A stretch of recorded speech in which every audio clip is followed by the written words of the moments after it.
Hello बच्चों, welcome to VM edu class.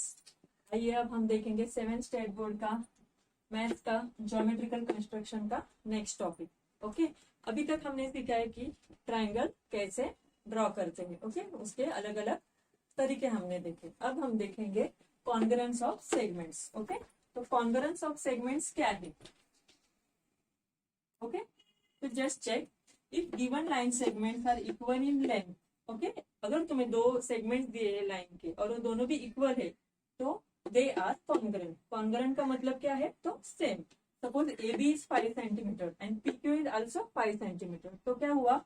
Length A B और length P Q is congruent. That means segment A B and segment P Q एक दूसरे से congruent है। Okay, if segment AB is congruent with segment PQ, this sign is for congruence. If segment AB is congruent with segment PQ, then segment PQ is also congruent with segment AB. यहाँ पे हमने क्या किया? सिर्फ opposite किया, मतलब segment AB congruent है segment PQ से, तो हम ऐसे भी बोल सकते हैं कि segment PQ is congruent with segment AB. Okay. Also, if segment AB is congruent with segment PQ, like this, और सेगमेंट पी क्यू जो है वो congruent with third segment, that is segment A N. Okay, तो हम यहाँ पे क्या कह सकते हैं कि segment A B is congruent with the segment A N.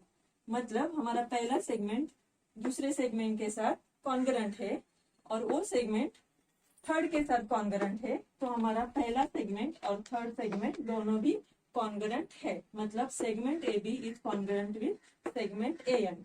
मतलब हम कैसे बोल सकते हैं वर्ड्स में? If one line segment is congruent to another and that segment is congruent to a third, then the first segment is also congruent with the third. Okay, practice set 6 solve करेंगे। First question है practice set 6 का। Write the names of pairs of congruent line segments. मतलब ये figure दी हुई है हमें और उसके हमें names of pairs of congruent segments लिखने हैं। ओके, तो हम अब ये करेंगे। ये किससे पॉसिबल हो सकता है? एक तो हमारे स्केल से हम मेजरमेंट ले सकते हैं या डिवाइडर से। तो ये डिवाइडर है, तो इस डिवाइडर से हम क्या करेंगे? हर एक का मेजरमेंट लेंगे और जो भी सेगमेंट सेम होंगे वो हम नोट डाउन करेंगे। ओके, तो यहाँ पे हम देखते हैं सपोज एम जी, अभी ये हम डिवाइडर है तो हम यहाँ एम और जी के बीच में रखेंगे। सेम डिस्टेंस है हमारा जी एंड आर का। ओके, तो एक मैं आपको डिवाइडर से बताती हूँ। Segment M G is congruent with segment G R. Okay, थोड़ा सा केयरफुली देखने के बाद भी हमें पता चलता है कि कौन से लाइंस कॉन्ग्रुएंट है, फिर भी हम डिवाइडर या स्केल का यूज करेंगे। ओके, तो mg is congruent with the gr, then mg is congruent with the ng। अगर हमने देखा तो ये दो सेगमेंट्स भी सेम है, तो segment mg congruent with segment ng। Okay, ये 2 पेयर हमें मिल गए।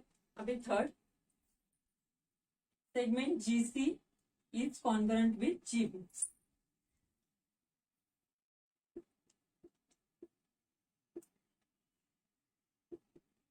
ओके, 3 पेयर मिल गए हमें। अब और हम केयरफुली देखेंगे तो हमें ये पता चलता है कि segment G R is also congruent with G. G R is also congruent with segment G. Okay, segment G D के लिए हमें कौन सा भी कॉन्ग्रुएंट का पेयर नहीं दिख रहा है। ओके, सो सेगमेंट जीडी के लिए हम कुछ नहीं लिखेंगे। तो ये 4 हमें पेयर मिल गए हैं जो कॉन्ग्रुएंट सेगमेंट है। प्रैक्टिस सेट 6 में का हम सेकंड क्वेश्चन सॉल्व करेंगे। सेकंड क्वेश्चन क्या है? एक लाइन दी हुई है और यहाँ पे हमें कुछ सेगमेंट मीन्स पॉइंट्स दिए हुए हैं। हर एक पॉइंट्स के बीच का अंतर है सेम, मतलब सेगमेंट क्यूपी का डिस्टेंस सेम है segment P Z, segment Z Y का डिस्टेंस सेम है सेगमेंट वाई एक्स।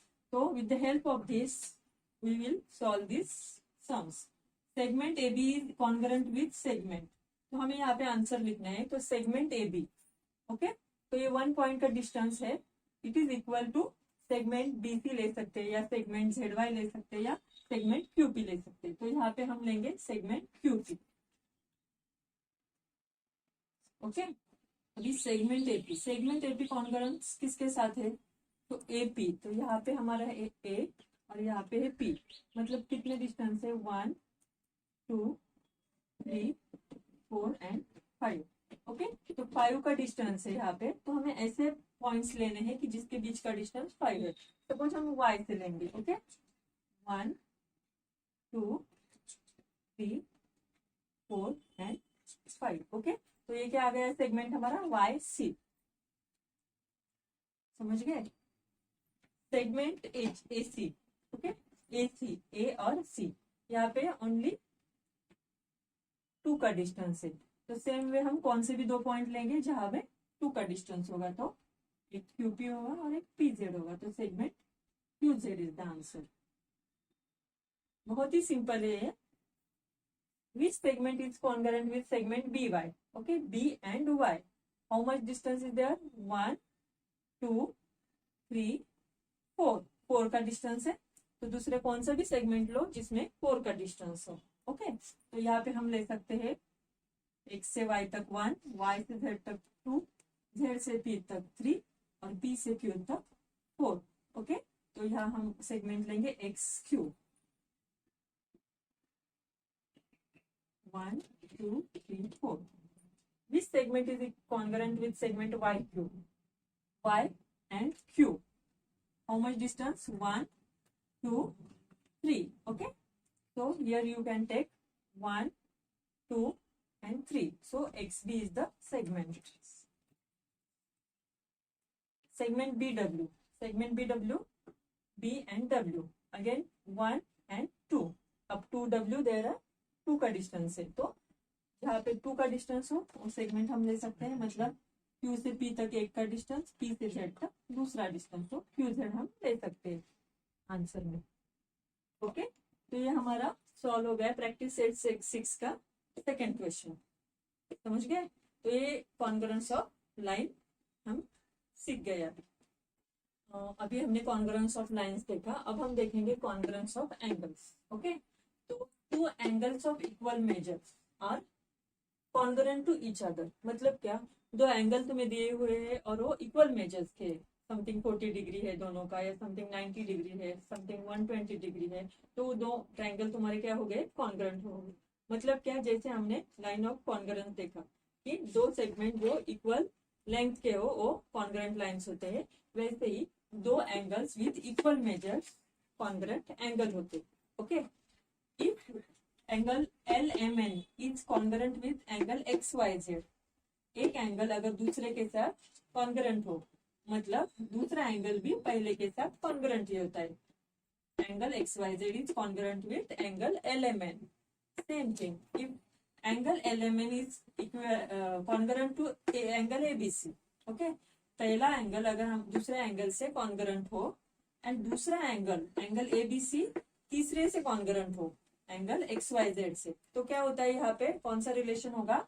तो पहला angle LMN is congruent with third angle, that is angle XYZ। तो यहाँ पे हमने लिखा angle LMN is congruent with angle XYZ।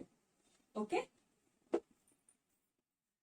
यहाँ पे हमें क्वेश्चन ये है कि ये जो एंगल दिए हुए हैं यहाँ हमें कॉन्ग्रुएंस पेयर लिखने हैं। ओके, तो just observe this 4 figures.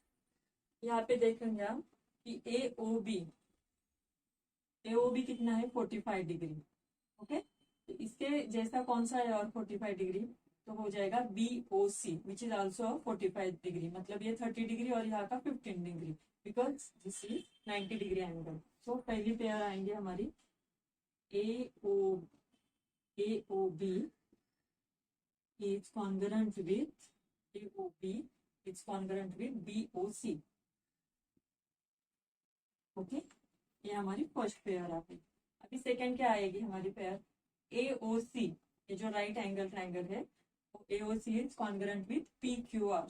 So write down AOC is congruent with angle PQR।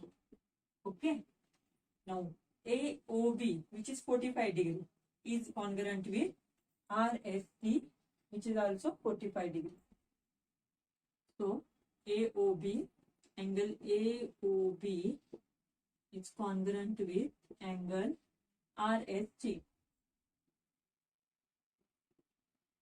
Now fourth, angle DOC, which is 30 degree, is congruent with LMN. So angle DOC is congruent with angle LMN. Okay.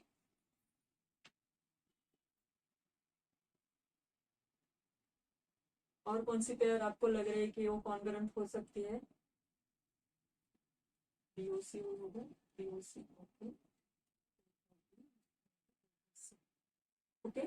तो ये pair of congruent angles हो गए। Fifth pair रह गई हमारी BOC. BOC is 45 degree, so that is also congruent with RST. Okay, तो ये all pairs हमने इस 4 फिगर्स के कॉन्ग्रुएंट एंगल के निकाले। ओके, अभी इसके आगे हम देखेंगे कि ये एंगल्स का हो गया कॉन्ग्रुएंस। अब हम देखेंगे सर्कल का कॉन्ग्रुएंस। ओके, अब तक हमने कॉन्ग्रुएंस ऑफ सेगमेंट देखा, लेंथ, कॉन्ग्रुएंस ऑफ एंगल देखा। अब हम देखेंगे कॉन्ग्रुएंस ऑफ सर्कल्स। तो कॉन्ग्रुएंस ऑफ सर्कल का मतलब क्या? सर्कल्स ऑफ इक्वल रेडियस, जिन दो सर्कल्स के रेडियस इक्वल होते हैं वो होते हैं कॉन्ग्रुएंट सर्कल्स। तो यहाँ पे देखिए आप, एक 1 सेंटीमीटर का ए सर्कल है, 2 सेंटीमीटर का बी सर्कल है, सी का 1 सेंटीमीटर है और डी का 1.3 सेंटीमीटर है। तो यहाँ पे आप देखेंगे कि कौन से दो सर्कल्स कॉन्ग्रुएंट है, तो of course circle A and circle C. तो circle A is congruent with circle C. समझ गए? ओके, यहाँ पे हमारा ज्योमेट्रिकल कंस्ट्रक्शन चैप्टर फिनिश हो गया। अगर इस लेसन के बारे में आपको कुछ डिफिकल्टीज है, कुछ प्रॉब्लम्स है, तो आप कमेंट बॉक्स में जरूर पूछ लीजिए। और आपको ये टीचिंग मेरा अच्छा लगा तो आप लाइक करें, शेयर करें, सब्सक्राइब करें और कमेंट करें। Okay, thank you.